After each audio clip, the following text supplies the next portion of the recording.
Good afternoon, ladies and gentlemen, and we welcome you to our July 2020 Randolph County Board of Commissioners meeting. We are coming to you live from the old historic courthouse in beautiful downtown Asheboro. As we've been doing, I think this is our fourth month now of doing these virtual meetings, and we do have several in our audience tonight, and it's certainly good to see you present tonight. We are practicing our social distancing and respect for one another as we hold the meetings. And to all of you that are at home that might be watching, we thank you for sitting in on our board meetings and for your interest in county government. And as we've said every month, we hope that we're soon back to having some normalcy to these meetings, and we can remove this blue tape from these pews, and we can once again open up our meetings for more of the public to participate. But I want to say also at the same time that we are glad for our IT department who give us the flexibility and the ability to broadcast or send these meetings out into the homes and make them available on YouTube and Facebook also. So we thank you for your work and efforts to make this possible. We do have this is our second month with our new sound system. So, and hopefully that will enable you in the audience and those at home to better hear as we conduct the business of the county. So we will officially call to order the July meeting. We're halfway through our calendar year of 2020, and this starts our first meeting for our 2020-2021 fiscal year. So we're off on a new year, and we're halfway through our calendar year as we come to this July meeting. And seems like things have moved very rapidly over the last 3 or 4 months as we've gone through this pandemic. And I'm encouraged and most appreciative of the citizens and for the employees of this county who have helped us to get through this process. And for this Board of County Commissioners, my fellow commissioners, I enjoy working with them. Probably most of y'all know I made a little decision about what I like to do with the rest of my life. And these folks that sit at this table with me tonight had a lot to do with my decision. I want to say that to them. I want to say that to you, to the citizens, those that might be watching at home. I've been most appreciative of my years of service to this county and the people I've got to work with, and this Board of County Commissioners is special to me, and I want all of you to know that. So we're enough of me, and we're going to get started with our meeting tonight. We will have our Pledge of Allegiance, and I will lead us in a brief prayer as we start our meeting. So I'm going to remain seated for the prayer at the microphone, and then we'll all stand for our Pledge of Allegiance. Shall we pray? Father, we do thank you for every day of life. Thank you for your many blessings to us in so many ways. And it said the song that we might count our blessings and name them one by one, and what a time that would take. But we're most grateful for every day. And we thank you for bringing us through the last 3 or 4 months as we've dealt with the pandemic. And as we look around, things could be worse. And we thank you for protecting those that have survived. And we thank you for the families. We pray your blessings upon them as they might have experienced the pandemic and been one of the cases that we talk about. We just pray for them as they go through the time together, the families that have lost loved ones, not just in Randolph County, but across the state and our nation. Bless us through this meeting tonight as we conduct the business of Randolph County for the citizens of this county. And thank you for all you do for us. And this July the 4th, as we celebrate our nation's birthday, and as those that helped to make it possible, and the truths that are found within our Declaration of Independence and our Constitution that gives us the freedom to meet an open meeting, the freedom to worship. Thank you for all you do for us. In Christ's name we pray. Amen. Amen. Shall we stand? I pledge allegiance to the flag of the United States of America and to the republic for which it stands, one nation, under God, indivisible, with Thank you. May be seated.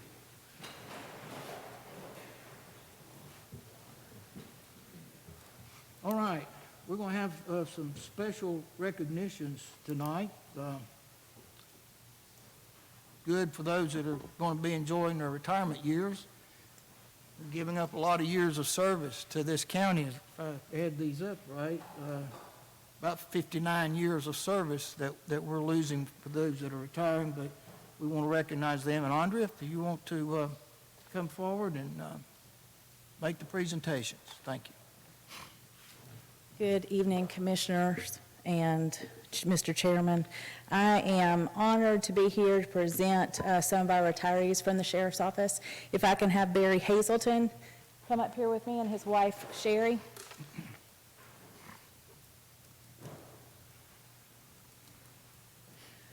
I'd like to recognize spouses as well, because they give as much and sacrifice as much for the service to the county as their spouse does.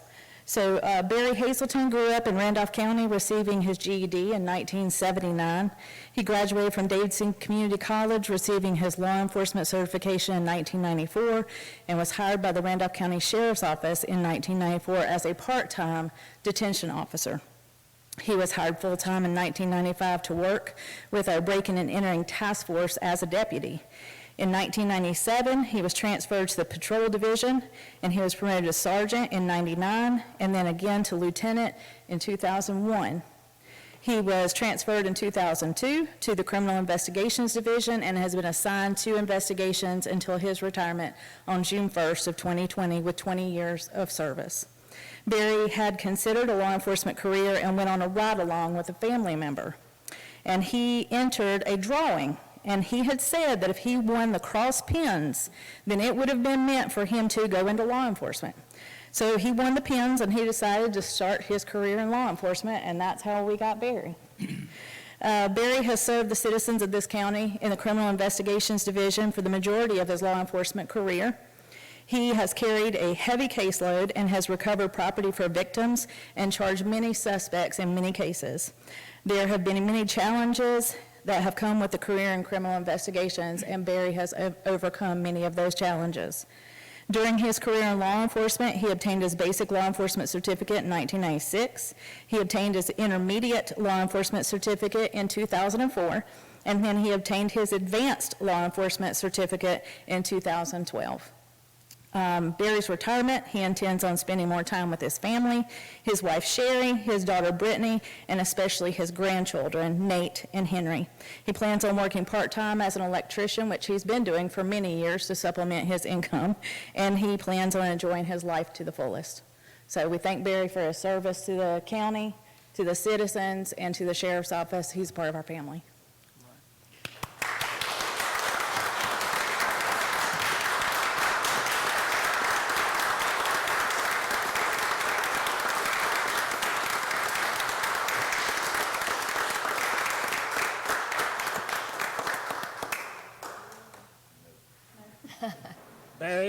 Barry, if you'll come forward.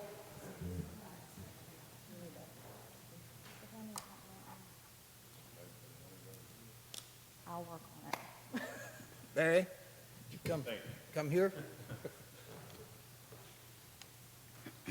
I noticed, as Andy was reading in the 20 years of service, but when I add these up, and on my, I get 25. And that's what's on this clock right here. And I think that's correct. All together, yes. And you went through lots of chairs and processes to get to this point, and that speaks a lot of your determination and your ability to react and move to different responsibilities. And we thank you for your years of service. Grateful appreciation to Barry Hazelton, recognition of 25 years of service, July the 6th, 2020. God bless you. I'll shake you.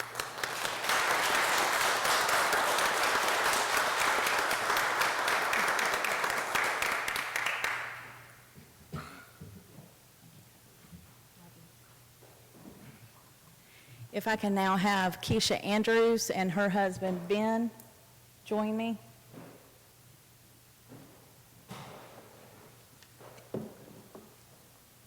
You sure look different in a dress, Keisha. So Keisha Andrews grew up in Randolph County, and she graduated from Southwestern Randolph High School in 1987. She began her public service profession by working for Davidson County for 3 years before being hired by Randolph County in 2005 as a deputy sheriff working as a desk officer. She worked under Sheriff Richard Hurley originally. She held that position for 6 months before she completed her basic law enforcement training at Randolph Community College in 2006. After receiving her law enforcement certification, she became a school resource officer for the sheriff's office and served in that division the remainder of her career. Keisha began her SRO career serving in 4 separate middle schools before taking on the task of teaching care to second graders in 2010. Keisha held that position for 2 years before going on to serve at Randolph Community College, where she finished her career and retired from law enforcement on Friday, May 29th, with 18 years of service. Keisha said it was her dream to become a school resource officer because she had faced challenges as a child herself and had a deep desire to help the children of Randolph County by working in our school system.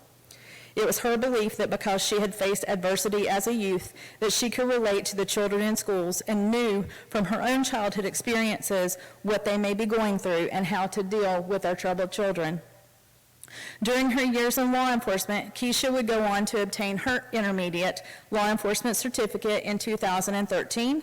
She was promoted to the rank of senior deputy in 2017 and then obtained her advanced law enforcement certificate in 2018. In her retirement, she intends to spend time with her koi fish, her dogs Molly and Riley, and then her husband Ben, as well as her family and friends.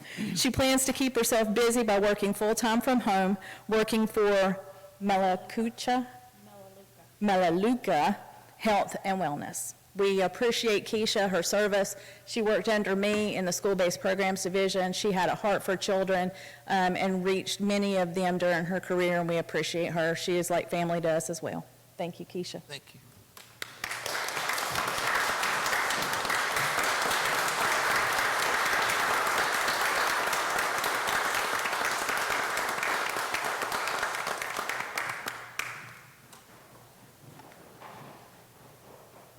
I had read your bio, of course, part of our agenda that was sent out, and for your motivation in working with these kids, and I'm sure that they felt that every day they came to school.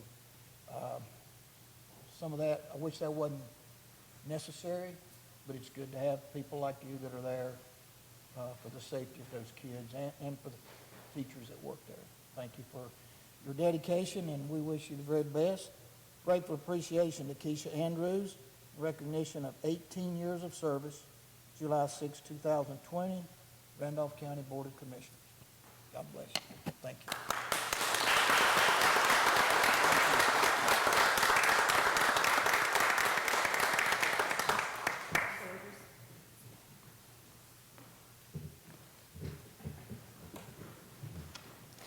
And last but certainly not least, Jim Sparks.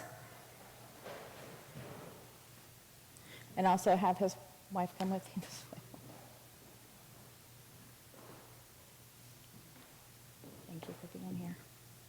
So Jim Sparks grew up in Guilford County, graduating from Ragsdale High School in 1972. That was a year after I was born.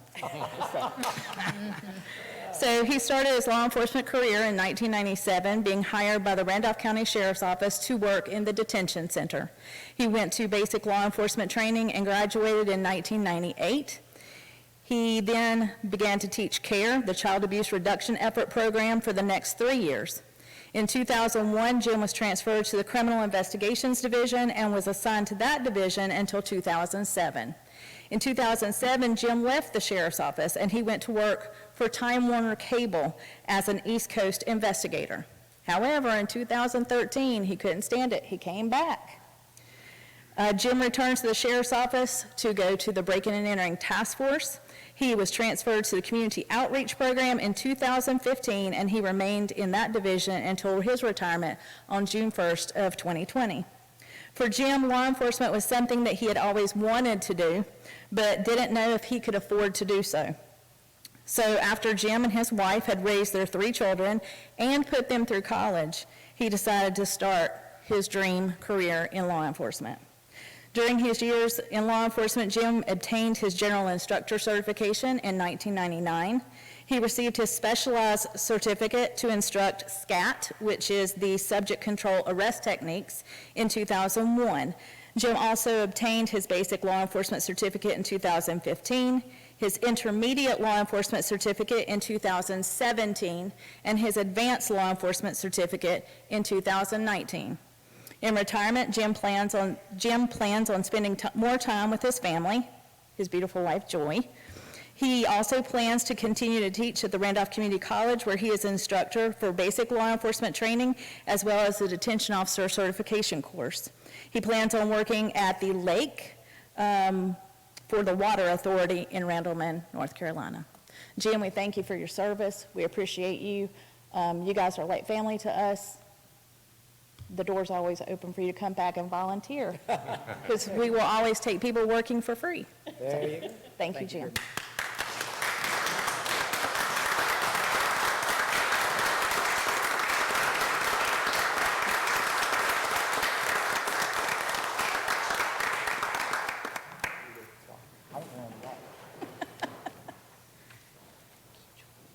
Jim, thanks for the years of service, and I've noticed with all 3 of you how you have advanced your career and you've advanced your education through all of these different jobs or assignments that you've had. It just speaks so much to the quality of law enforcement that we have in this county. Appreciate that. Those of you who might not know, Joy was one of the original hires of the Piedmont Tribe Water Authority, so I've been seeing her second Tuesday of every month for the last 35 years. And great family, done so much for this county. Now, before I hand you this, I think Joy's been keeping a little list of to do, so do you want to change your mind? Seriously, in grateful appreciation to James E. Sparks in recognition of 16 years of service, July 6, 2020, Randolph County Board of Commissioners. Thank you, Jim. Appreciate you.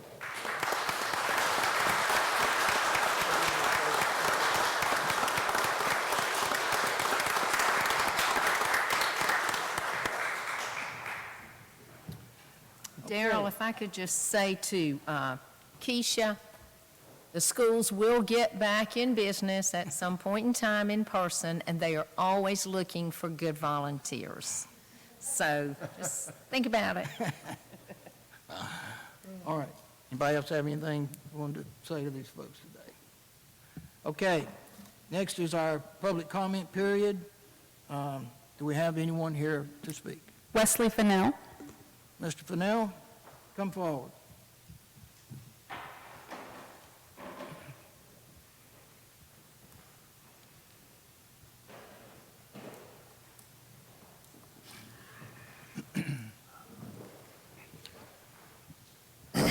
My name is Dr. Wesley Fennell. I have been a resident of Randolph County for over 45 years. I am very disturbed by a post on Facebook, apparently posted there by our Randolph County Sheriff, Gregory Seabolt. I was shocked and embarrassed as a citizen of Randolph County and became very fearful as I watched and listened to an elected official promote violence in defense of his religious beliefs. The post stated, fight back with hands, feet, rifle, pistol. Stop being so passive. Defend God's words. Time for war and kill and hate. It went on to say, defend to death. I found these words so profoundly dangerous, divisive, and un-American that it propelled me to call and make an appointment to speak with him in person. In our conversation, he stated that he was not referring to black people. I now wonder just what group of people does he want killed? There are too many police killings of unarmed black people in this country. Why is Seabolt promoting killing and hating people based on his religious beliefs? I find Seabolt so grossly irresponsible in his divisive and inflammatory rhetoric that's sowing discord in our community. In a country experiencing so much anger and turmoil, Seabolt's job should be to enforce the rule of law. This video posted by our sheriff is obscene and at a minimum, in my opinion, borders on a criminal act. During our conversation, I asked Seabolt, in light of the above, would he make a very public apology, an apology to the citizens of Randolph County. He refused and seemed not to recognize the error he made in posting that video. I stress that an apology may go a long way in starting a healing process that is greatly needed in our community. He failed to see his error. In light of Seabolt's actions, I am requesting that the Randolph County Commissioners demand his immediate resignation. Thank you. Thank you, Dr. Fennell. I don't do Facebook, so I'm not aware of the video or the comments, but we don't. The sheriff serves at the pleasure of the voters of Randolph County. So, but thank you for your comments today. Dr. Gainey, would you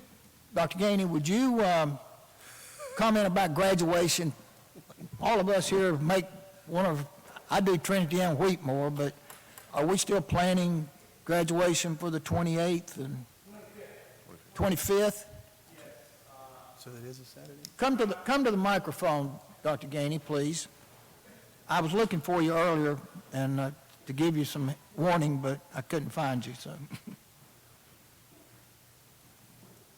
It is the 25th. That's a Saturday. Yes, we are planning on graduation on the 25th, which is a Saturday. I want to say times are 9 and 10 o'clock. 4 are at one slot, 3 of them are at the other slot. So we are planning on graduation on the 25th. Like Trinity and Wheatmore, you going to stagger those? I'd have to look back and see where they landed. I'm not sure because I was going to go to 2 that were staggered, Eastern and Providence Grove, and now I'm only going to do 1. Two, don't you, David? I think it was 8 and 10. I could be wrong. No, I think we moved that. 9/11. Something changed there. I'll look on my phone while we're during the meeting and verify that, but I think it's 9 and 10. Just send that to our clerk, I will. and then, so, I know David does too, I do too, Okay. so we can kind of plan. All right, I will. Is that subject, would that happen today under current, Our board asked us to move forward with graduation as planned, not an alternative graduation. So they made that decision last Thursday night, the 25th of June. thank you. All right, thank you. Thanks. You may take this down. Okay, consent agenda, I do want to note that we added item H. This is use of the COVID-19 or the CARES Act money. We have already approved a budget for the CARES Act funds that we received, but county rules require any purchase more than $90,000 has to come before this board. This is for the public, this is a scanner, similar to what you find at an airport, so that Phil Cheek and his folks don't have to do manual searches of these folks coming into our detention center over there. So, and we put that on the consent agenda if you want to take that off or move it further consideration, but that's what it's for. And it's covered by the CARES Act money. And so we did adopt a budget for the CARES Act, and we've got some more funds coming. But our county rules require approval by the board since it exceeds 90,000. So, May I ask a question? sure. Mr. Cheek, do you know how long it will take to get one, once it's ordered? Do you know if they're in short supply, if there's a high demand for them, or if you'll be able to order it and get it here in a reasonable time? Have you heard? Sure. Yes, it should be in 4 to 6 weeks. That's what they're saying, to get it to us and have it ready, set up and operating. They will come and set it up for us and everything, set it up and put it together and teach us how to use it in the proper way. It'll be something that will help us within the drugs and things like that also, because it will show the whole body cavity. Sure. It is similar to what's used in an airport. It is, but a little bit better. All right. Do you know, is there any ongoing cost associated with it? I know it's a $140,000 piece of equipment. I figure it might need some maintenance on it every once in a while. But it's under warranty for 2 years. Okay. So it's under warranty, complete warranty for 2 years. And with that in mind, that's a discount price that we're getting it at. Well. All right. Other questions? I think it has the potential to be very well worth it. Okay. Oh, yeah. Yes, sir. All right, so we'll leave it on the consent agenda and, okay. Sure. Any other questions? To have a motion to approve the consent agenda as amended. So moved. Second. Motion and a second. Any other discussion? Those in favor will say aye. Aye. And opposed, no, and it's approved. Okay, new business, and this is some housekeeping that we do every year at this time. Deborah Hill will present her settlement report, and you have a handout at your place. Yes, and I'm sorry it's coming to you in paper form, but the logistics of when the packets has to be prepared in our end of our fiscal year, it's just not possible to have that information for you. A matter of fact, we were still working on some of the numbers this morning. But as part of the General Statute 105-373, the tax collector is required to give an annual settlement report for the last fiscal year, which would be the 2019-20, before being charged to collect the next year's levy, which would be the 2021 fiscal year. The 2019-2020 overall collection percentage for all districts was 99.03 for the real estate, business, individual, personal property. The collection percentage for the county only was 98.96. Yes, that is a little lower than in prior years, but this has been an unusual year, to say the least. If you'll flip over to page 4, where it is titled the 3 years collection comparison, you can see that as far as the collection rate, we was a little above the past 2 years for the months December through February, and we had actually collected 95% of the all taxes before they became delinquent on January the 6th. We collected almost 13% of those taxes during the month of December and January before that January the 6th delinquent date. The February was still, February was good, and March was good until the COVID-19 set in. And then we were just slightly off for the March. And then after the taxes become delinquent, we really have to use enforced collections to collect that last 5% or 4.5%. So during the month of April and May, because of what was going on, we did not do any enforced collections. So, of course, our percentages dropped. And then when we started back on June the 1st, we started full force with trying to get as much as we could collected. And that's how we ended up with a 99.03. And personally, I feel good at the 99.03 because we were sweating it down to the 415 on June the 30th. And we did delay garnishments because That is so many correct. people were unemployed during that time. As advised by this board, we did stop all the enforced collections. That would have been wage garnishments and bank attachments. To get that money back in quicker come June the 1st when we were authorized to go back, we did do a lot of bank attachments because that could get the money in, quicker. We could get the lump sums in quicker than wage garnishments is only 10% of the gross pay. So that takes longer to get. I also have to report the amount of delinquency for the fiscal year. That amount for 2019-20 fiscal year, the total amount is $973,402.19.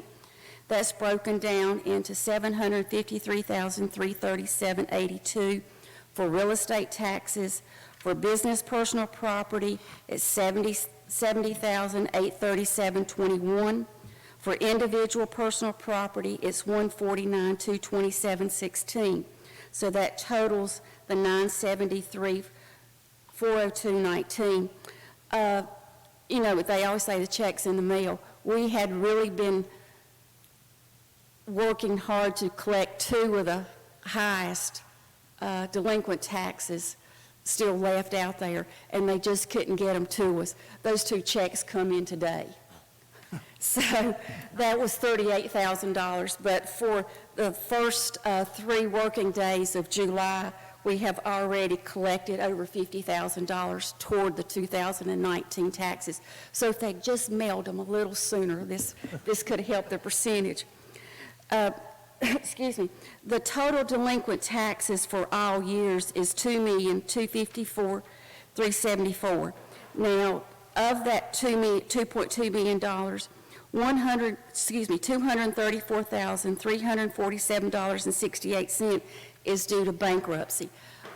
Anybody under we cannot do any type of enforced collections on bankruptcy, and that is a little higher than the past year, but we had one property owner that owned several properties that filed during this year, so that sort of pushed it up.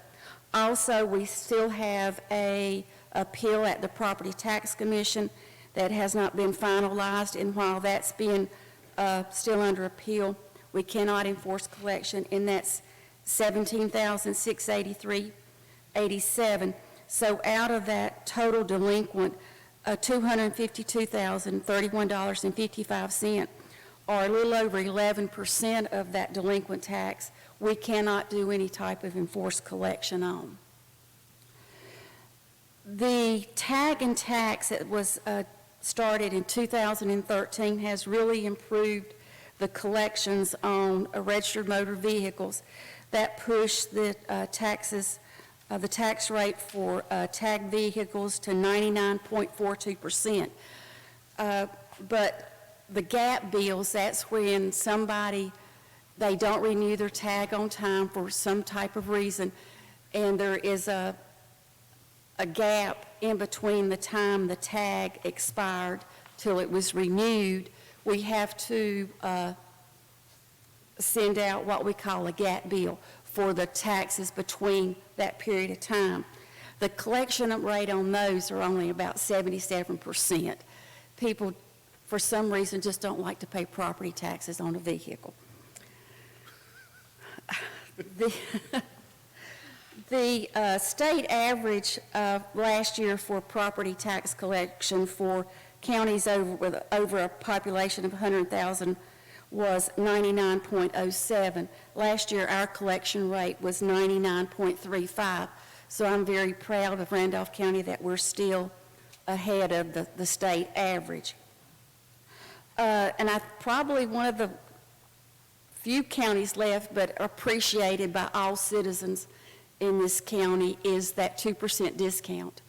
66% of the people, or the property taxes, are paid during that 2% discount period. And that 2% equals $1,382,436.67. Now, the 18,000 accounts that are in escrow by state law, they have to be paid by the mortgage companies during that discounted period. So that really gives us a boost at the beginning of the fiscal year. I also have to report on the minimum taxes. We release any tax bill that is $350 or less, just because it costs more to mail the bill and to post it if they was to send it back.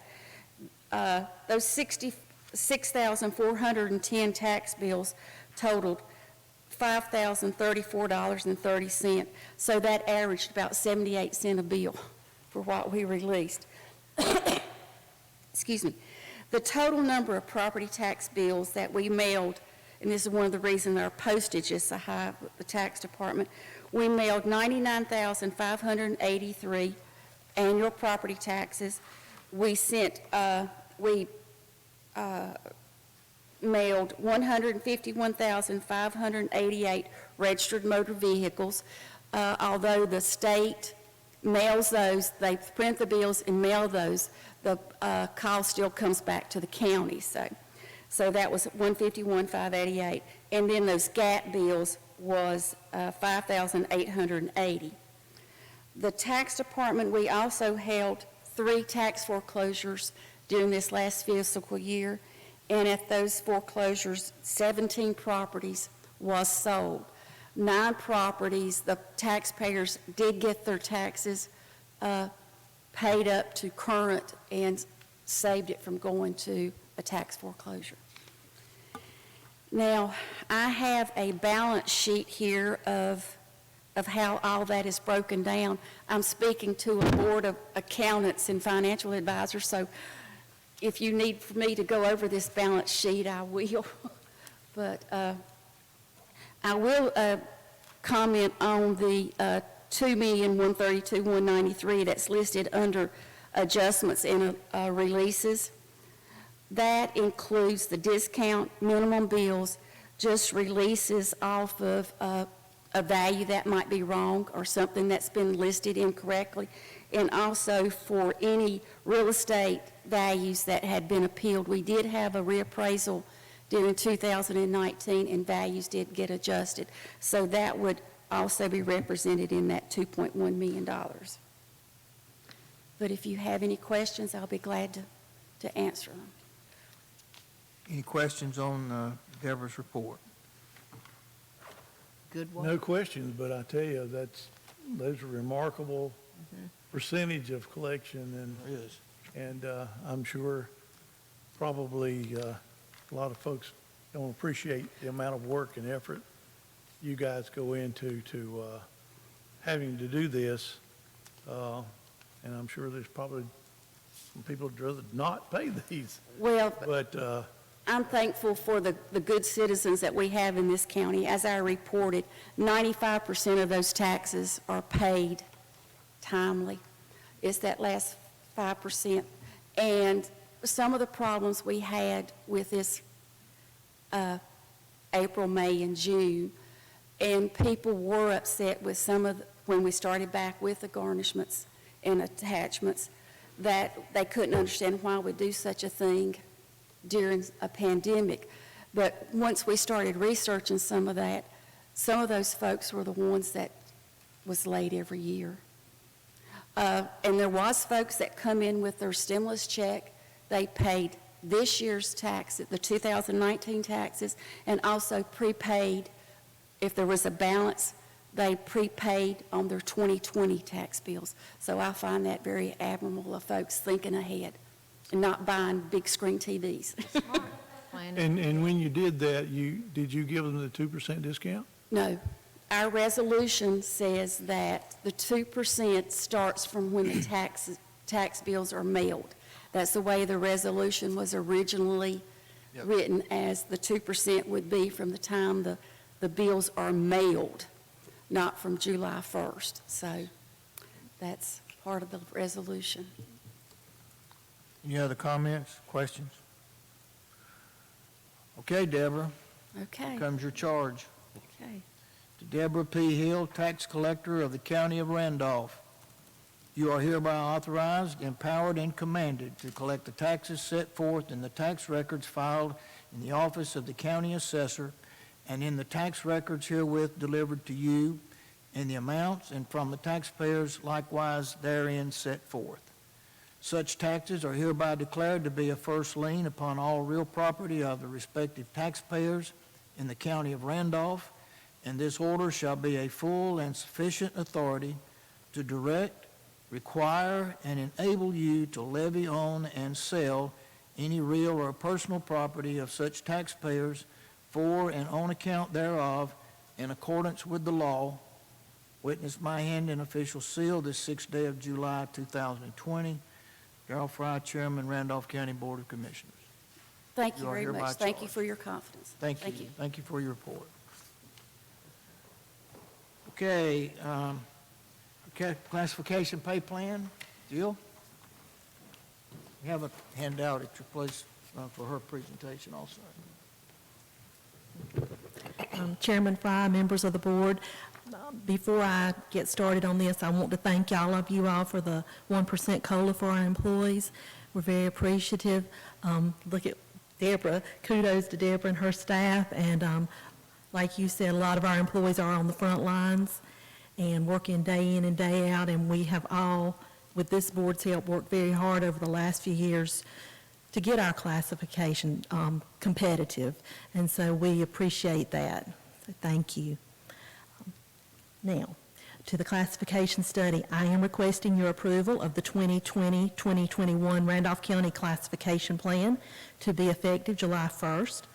Your approval is required pursuant to the Randolph County Employee Policies and Procedures Manual, and in order for us to be in compliance with the Office of State Human Resources requirements for filing our plan under General Statute 126 provisions known as the State Human Resources Act. These pay ranges do reflect the 1% increase or the cost of living adjustment that you all approved at the June 25th board meeting, and that were effective July 1st. You all did get a revised memo today. There were one or two little tweaks about the different job titles at Animal Services, and so wanted to make sure that you all had that update today. And do you all have any questions? Have any questions of Jill? This, again, is a procedure we go through every year. We start our new fiscal year, and including any action we would have taken for the adoption of our budget for this fiscal year. Right. And this does reflect the decision of this board. Yes, sir. I have any questions? Do I have a motion that we accept Jill's classification and pay plan for the fiscal year 2020-21? I Make a move. motion. Second by Commissioner Second. Allen. Any other discussion or questions? Those in favor will say aye. Aye. Opposed, no. And it is adopted. Thank you, Jill. Thank you. Sam Varner.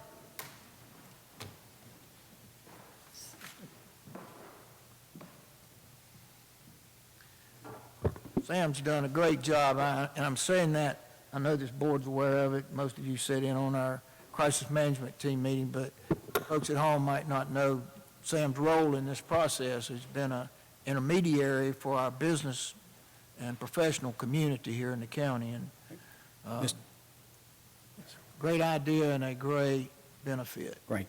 Mr. Chair, Commissioners, it gives me, I also want to say, that includes your involvement through this COVID-19 and how it affects a business and what they need to do to keep this pandemic out of their facilities. Well, thank you for recognizing that. Randolph County is really leading the pack in what we're doing, and I wanted to give you an update of all that Randolph County is doing to assist municipalities and businesses since COVID-19 started early in the year. Hal Johnson, County Manager, asked me to join the Emergency Operations Center in early April to be the lead and take the lead and help businesses and municipalities as they combat COVID-19, which I was happy to do. What is the purpose of my position or the position at the Emergency Operations Center? The purpose is to serve as a liaison to coordinate all COVID-19 related information, resources, and assistance to all business and municipalities in Randolph County. That is a big task, and I have a whole team that I work with that has assisted me. One of the first orders of business when I took that role was to amass our list of contacts. There are nearly 800 businesses, small businesses, large businesses, industries, and municipalities in Randolph County. I worked with a corporate municipality coalition. That's something we started 3 years ago. And that built a base of relationships with businesses and municipalities, and that helped spur our relationship as we move forward with this program. Also worked with the chambers in Randolph County. They were very helpful in getting our list together of businesses so I could contact them. Kevin Franklin was awesome, is awesome to work with. He and Economic Development always gave us information we needed. Also worked with Public Health. So we had all these businesses and entities collaborating to get this list together. The first order of business that I found was a lack of PPE, personal equipment that was needed for protection. There are businesses and municipalities hurting. So I worked with the public health, emergency services, I worked with area businesses, and we created what we call a list of PPP availability. That was essential. Many businesses relied on this list. They used these PPEs to keep their business going, to keep their employees safe. And my predominant role was to keep these local. Local businesses really stepped up to either sell at a low price or donate PPE to other businesses. Another method that we use to work with businesses and municipalities is we created a weekly COVID report. This is something that we put together on a weekly basis. You receive the report. We put anything in there from education to CDC stuff to stuff from Raleigh. We try to condense stuff and make it simple. We shared that with our 800 businesses and municipalities. And some of the things that was in this report were we updated our PPE weekly. We shared with top businesses practices on how you combat COVID-19.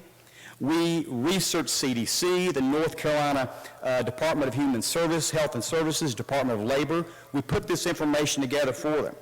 Another thing that was very helpful that I heard from businesses, I worked with local bankers, and we tried to get the updated information on the financial resources that were available, the PPP, the CARES Act. There were a lot of businesses that depended on this money that they didn't know how to access it. So we worked with these businesses. I worked with Kevin Franklin to help these businesses access that money. We sent out information such as how to keep your employees safe. That was very important. Returning to work guidelines. A lot of businesses were lost. They didn't know how to do that, so we assisted them with that. Entering the building safety protocols. Some businesses we worked with were small. They didn't know the first step in doing that, so we shared and created plans on how you enter that business safely. Screening protocols. A lot of businesses didn't know what to do when any of their employees tested positive. We gave them the protocols on how to do that. We provided educational posters and flyers. Many businesses relied on this. We also provided these informational pieces also in Spanish. We also shared with them where to get tested. There are actually a couple of sites that tested employees for free. That was very integral for some of these businesses who employ migrant workers. We try to stay on top of all the governor's executive orders, try to simplify them to make these businesses aware of what they really meant. And every week we shared what we call a frequently asked questions. These are questions that people ask us, so we put them in that publication. So there are many things that went in this weekly report, and this really helped businesses kind of deal with their response to COVID-19. On April 13th, our health educators and I, we put together one of the most extensive toolkits. This was an amazing workbook. It probably took at least 2 to 3 weeks to put together, probably 35 pages, and this is something that we send out a link every week. These have, again, local businesses, third-party cleaners, how to get the barriers. We try to use local businesses for that. So we put all sorts of information in that. Information like cleaning and disinfectant, building confidence and credibility for your customers. That was one of our biggest requests, that topic there, ready-for-print signs. Where to locate signage, where to locate protective shields from vendors. So these are many of the things that we added into this toolkit. So that was a big help. Early on, and then of course continually, I'm working with our financial officer, Will Massey, as we continue to get more money in from Raleigh through the CARES Act that's specifically tailored or aimed for municipalities. We are working with municipalities. We want to make sure that every municipality in Randolph County gets enough money to handle what they need to do to deal with COVID-19. We have a seminar, we have a Zoom meeting set up next week so we can outline ways to get more money to municipalities. On May 29th, we launched Need a Mask, Just Ask campaign. We realized that there were marginalized populations in Randolph County that couldn't afford a mask. So we put together this program for various areas in Randolph County. Archdale Parks and Recreation, Liberty Fire Department, Randleman City Hall, the town of Ramseur were just a few of the distribution sites for these masks. We also had distribution sites at Public Health and Social Services. Again, these were face coverings that were distributed to the marginalized population at no cost to them. We got these masks, we got over 2,000 masks donated from local businesses such as Bosson, Wells Hosiery, United Healthcare, Elastic Therapy. These are businesses that are local that donated masks to help our community. So I saw a lot of great things going on in this county of businesses helping each other out. So we should be proud of what we have in Randolph County. On June 8th, our public health educators created a 45-minute virtual education program. This is something that business could take virtually, would help management on how to deal with COVID-19, how to handle some of the things personalized for their business. We've had about 5 businesses take this 45-minute seminar. We have multiple businesses ready to take this seminar over the next couple of weeks. This has been very helpful, especially for our meat packers who've had a lot of challenges, and furniture makers who've had a lot of challenges due to COVID-19. So they've been the first participants of this virtual education program. Since March of this year, we've done multiple videos posted specifically aimed at updating businesses and municipalities. Also in June, we procured a local hotelier. Believe it or not, there are several people who don't have a place to live. They tested positive, they didn't have a place to live. So we arranged with a local hotelier to put those people up for free at these hotels. And that's businesses stepping up, helping us out. And again, this is no cost to the person, and this is funded by the CARES Act. In late June, we worked with churches to help improve the distribution program. We also created a distribution program of masks on Asheboro's east side. We gave over 1,000 masks away this past Saturday. There's another one scheduled for this coming Saturday. Since March, our center has received nearly 3,000 phone calls with questions and concerns related to business as they deal with COVID-19. I personally interact with over 150 businesses and municipalities, and it's been my pleasure to work with our businesses and municipalities. 2 final notes. Susan and I and Donovan have checked out. We found that Randolph County is the only county in the Piedmont of North Carolina who has a specifically designated point of contact to assist businesses and municipalities as they deal with COVID-19. I think that shows a foresight of our leadership here to have a set person that's there to help our municipalities and our businesses. I mean, these are unprecedented times, and some of these businesses need help. And so I'm happy to say that we have someone there for them. On a final note, this has been one of the most challenging, most interesting jobs I've ever had in my life. But I'm here to tell you that I could not be prouder of the team that I work with in the Emergency Operations Center, the health department, the nurses, emergency services, Donovan's team, even administration. I could not be prouder of the people that work for Randolph County, because we have one common interest, and that is to serve our community. And I can assure you tonight that the people on the emergency operation team have a heart for Randolph County, and I'm very proud to work with them. And so I want to thank you for allowing me to be a part of this team that we can really serve our community with pride. Have any questions? Questions for Sam, comments? Sam, what's been your biggest challenge in all the whole COVID-19? The biggest challenge we've had is teeth in the orders that we try to follow. I mean, we get complaints every day that businesses aren't following the executive orders. And so that's been the biggest challenge. In most counties, you contact law enforcement and they take care of it. In this county, that hasn't happened. So that puts us in a precarious situation, and that is probably 80% of our phone calls and complaints. Why is that business open when this other business is not open? So that's the biggest challenge that we face. And these calls come in from citizens. From citizens, yes. And like I say, about 80% of my contact with businesses is a concern of that nature. I took a little trip this past weekend. I drove 635 miles. I can tell you that in other areas, they follow these protocols to the nth degree.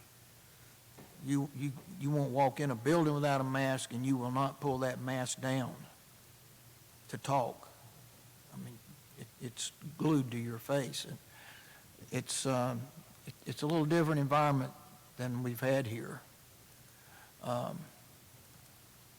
it was very strict. Yeah. And you got the distinct impression if you didn't do it, somebody would come and haul you away. That is the only way we're going to bend the curve and slow the spread, is if we band together and follow the protocols. That really is the only way, and we have the power to do that. So.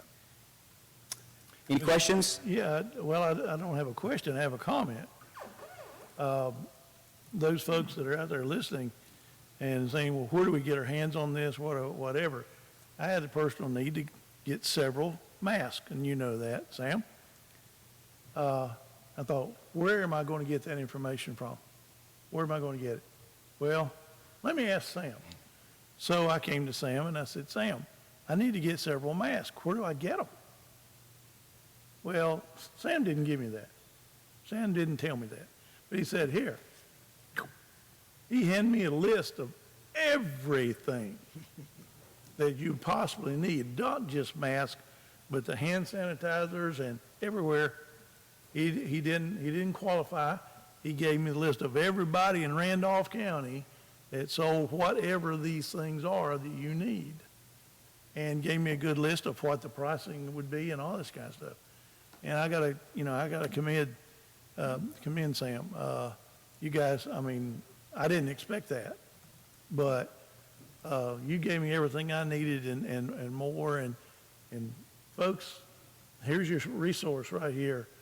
If you can't get your hands on something, and businesses, if you can't get an answer, there's the man that'll do it. Right. Your group, it's not just you, I know it, your whole group, and I commend you guys for all the challenges that you've had and the job you're doing. Thank you very much. Thank you. If you haven't had the opportunity, you ought to drop by the Operations Center some morning, and it's a real hub. I'll take you one step further. Man a desk for about an hour and a phone call, and you'll get the pulse of what's going on, and it'll open your eyes. It has mine, and again, I want to thank our team at the Emergency Operations Center. That's something you can be very proud of. Okay? Just a little bit of history, just to be mindful. Randolph County did not put in any additional protocols or requirements other than what the state has done. I think that saves some confusion because we only have one set of protocols to follow. And we couldn't make them any less or any lighter. We could only make them more difficult or more confining or Restrict. more severe than what was already in place. So we didn't do that. And we met with our mayors and managers, if you'll recall, prior to the governor's first stay-at-home order. And the managers, the cities gave their emergency management responsibilities to the county, so everybody again is dealing with the same rules. We have had 2 Zoom conferences with our managers and mayors during the process after that. And as Sam mentioned, we have another Zoom conference next Wednesday morning with our mayors and managers. The last CARES money from the state requires 25% of that money be distributed to municipalities. Now, Will's on vacation, but I believe our plan is to distribute that money the same way we do sales taxes. So we'll be consistent in that. So we're going to go over that process with them next week. We did put $100,000 in our first budget for municipalities, but this requires 25% to go to the municipalities. So we've kept good contact with all of our mayors and managers through this process. Right. Just make everybody aware of that. I will say one thing last as I conclude this presentation. Hopefully soon this COVID crisis will be over. When it is over, we will have this foundation in place, this relationship that we've developed with our businesses and our municipalities. It is going to make us so much stronger on the other side of this. So now we have this relationship moving forward to create a culture of wellness and health throughout our county by using these relationships we've built. So this is actually going to make us stronger as a county when this is all over. Thank you very much, everyone. Thanks, Sam. Yes. The businesses that donated masks for the campaign were Elastic Therapy, Boston, And Wells Hosiery, Wells, and then Cigna donated. no, United Healthcare out of High Point. They donated over 1,000 masks. Yeah. Right. Okay. All right. Thank you. Thanks, Sam. Hal, manager's update?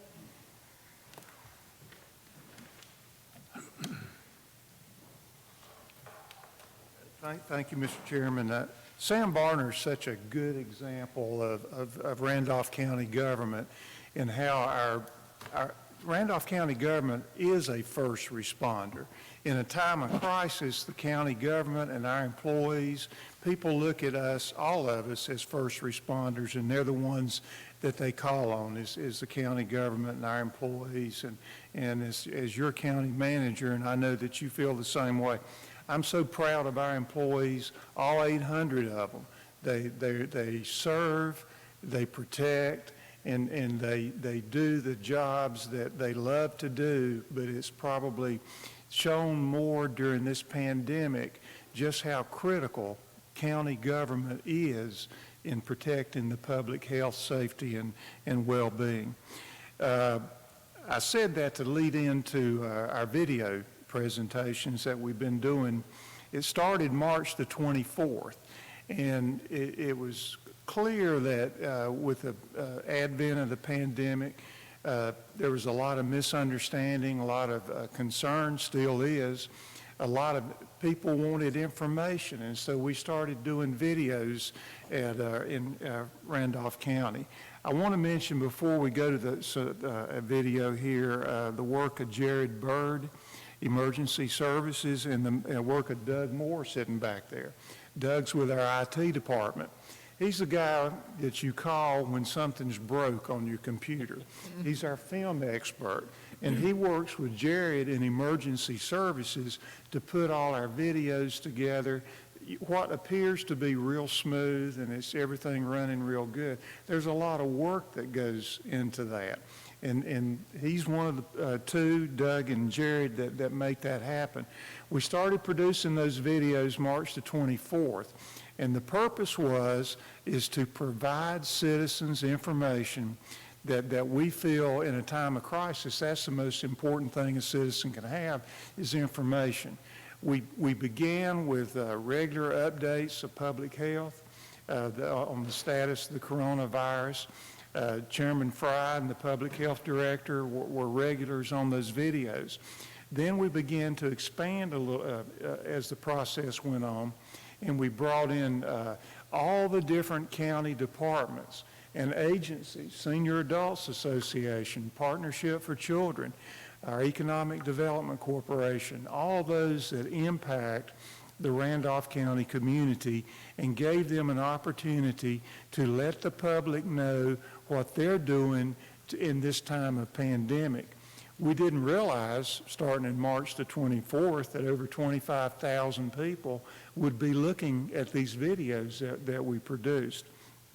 We produced 27 videos, and they're on permanent record with Randolph County. A citizen can go on our website and click on one of those videos and watch the whole thing. But what I'm going to show in just a few minutes is I had to write this word down. It's called a montage. It's a new word for County Manager Hal Johnson. Montage. It's a grouping of all the videos put together at one time, so that in a short space of time you'll have a good understanding of all those that participated and all the different information that was put out to our citizens. And Jared Bird and Doug Moore back there, when you watch this, it's pretty smooth.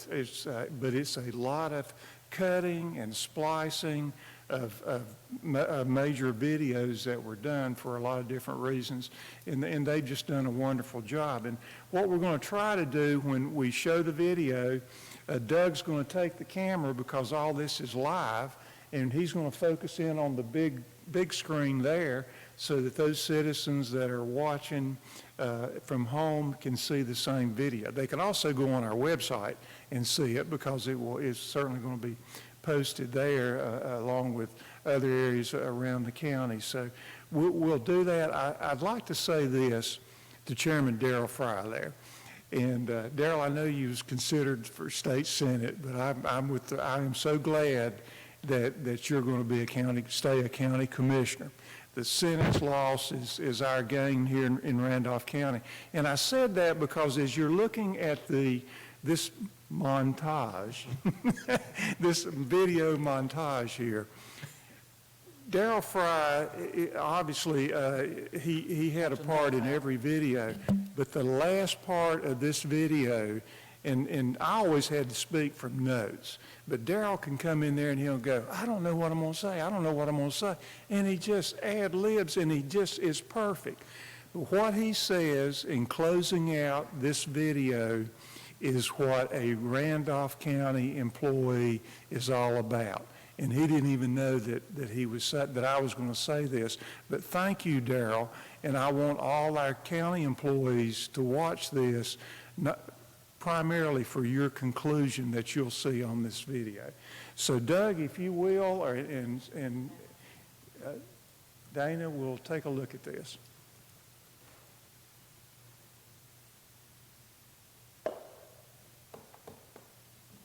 After that build-up, it all goes dead. We have faith this morning that gives us hope, and we always say we're in this together, and we're going to come out of it on the other side, and we're going to be better, we're going to be stronger for it. So keep your faith, and keep your hopes up, and keep your prayers. The most valuable resource a citizen can have in any time of emergency is information.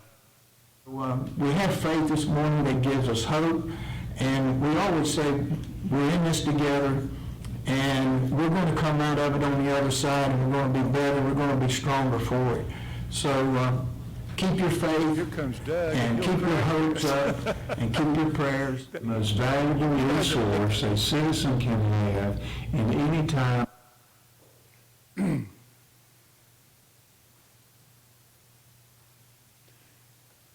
Technology is the way of the future, and we're all learning as we put it together. Hal, I took French in high school, and we can talk French words while we're waiting here, montage. I thought that was Latin, montage. There we go. Well, Okay. It's something different. The videos have been a real educational process too, and not only having the opportunity to watch every one of them, but listen to the citizens and employees that contribute to all those, all of our people. Mark Hensley there. Dr. Gainey back there. And Dr. Gainey. I said, Dr. Gainey, not more than 10 minutes. and He can say as much in 10 minutes. That's right. Anybody I've ever I said seen 10 in my minutes life. max. he does his own. I mean, so he's a pro. He He sat had the down. mic. He had the floor. Yeah, and did it just wonderful. Okay. We have faith this morning that gives us hope, and we always say we're in this together, and we're going to come out of it on the other side, and we're going to be better, we're going to be stronger for it. So keep your faith, and keep your hopes up, and keep your prayers. The most valuable resource a citizen can have in any time of emergency is information. I want to say hello to you, the citizens of Randolph County. Good morning. Good morning. Yes, good morning, Randolph County. Good morning again. This is completing our third week, 10th, 16th, 26th video.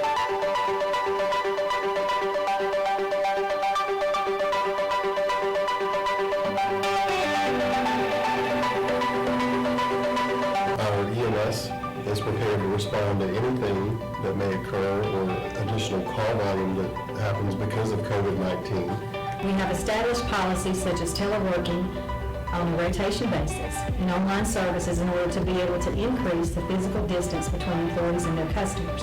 We are experiencing a period of time where all county entities must work together as a team to ensure that the citizens of this county are our first priority. Hola, soy Deputy Sánchez con Randolph County Sheriff's Office. Estoy aquí para hablar con la gente sobre el virus que está pasando. Of this planning process, risk management was identified as a long-term strategic issue. We would not be able to do the service that we do in keeping children safe in our community without our community partners. The VA Regional Office in Winston-Salem, North Carolina remains closed to the public. State Veteran Affairs personnel are still representing cases for Randolph County residents.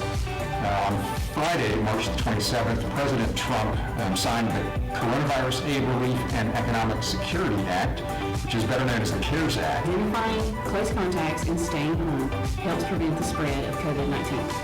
One thing I want to let you know is the North Carolina Cooperative Extension Randolph County Center is still open and operating. Our permitting operations, the Randolph County Department of Building Inspection's Central Permitting Office will continue to be open for business Monday through Friday, 8 to 5. Both the flu and COVID-19 affect your respiratory system, which means you'll notice symptoms with your lungs, throat, and nose. Mostly you might experience coughing, shortness of breath, a sore throat, a fever, just to name a few. Since we started operations over 2 months ago, we've received over 2,000 phone calls and several hundred emails with questions and concerns. I can assure you we address each and every question and concern with accurate, up-to-date information and timely action. As you may or may not know, the WIC program stands for Women, Infant, and Children Supplemental Nutrition Program. Due to COVID-19, all of our senior centers closed effective March 18th. Hand washing is one of the best tools we have to help stop the spread of germs. We coordinate with local, state, federal, public safety, nonprofit organizations, and our elected officials.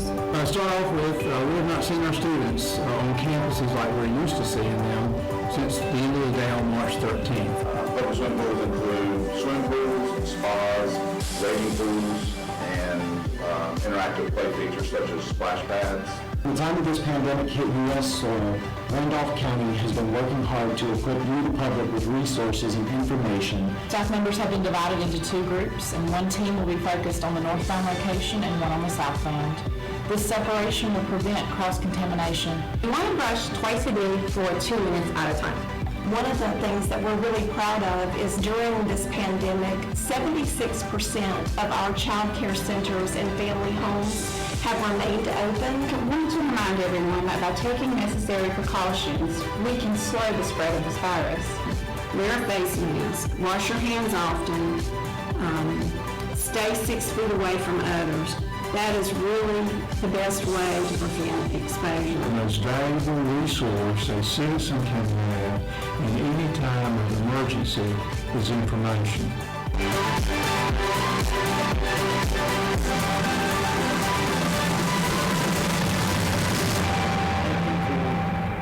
Watching our videos, and for those that have brought you updates and reports on how their particular area is affected by the virus, how they're dealing with it. I want to thank our folks in EMS and our health department for their daily diligence in bringing us through this, keeping us focused, providing the numbers and the updates that are online for you to look at.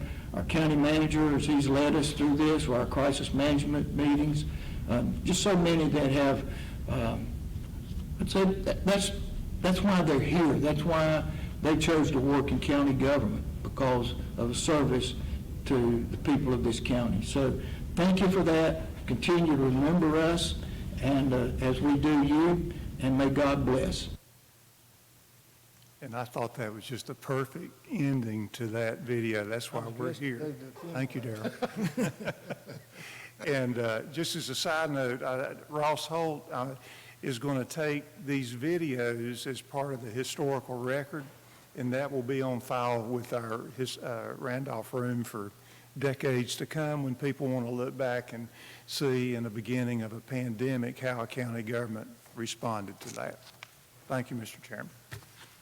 All right. Thank you, Hal. Thanks again to all of our county employees, department heads, every one of you that in the audience, and those at home, for helping us to get this far. And as we said at the very beginning, we're in it together. We're going through it together, and we're going to come out on the other side together. And great to be in Randolph County. Anybody have any other thing you want to say? Any other commissioner, comment, questions? I have one comment. Yes, sir. Commissioner Kidd asked for a pudding update. I'm sorry, you need to know that our newest adopted cat named Puddin is doing fine and well, growing, and is quite a character, to be perfectly frank. And one of these days, I'm going to bring Puddin so you guys can see Puddin for yourself. Let me tell I'll bring Charlie. David can have his goat. I have got bread pudding at home, so I'm going to make a motion that we adjourn. Thank you, David. Thank you. We are adjourned. Thank all of you here. Thank all of you at home so much. God bless Randolph County. Love you. No pets allowed. Look at this picture. Oh. Oh, there? Pudding update. A pudding update. Ben, how about that? I've seen more stuff on the internet.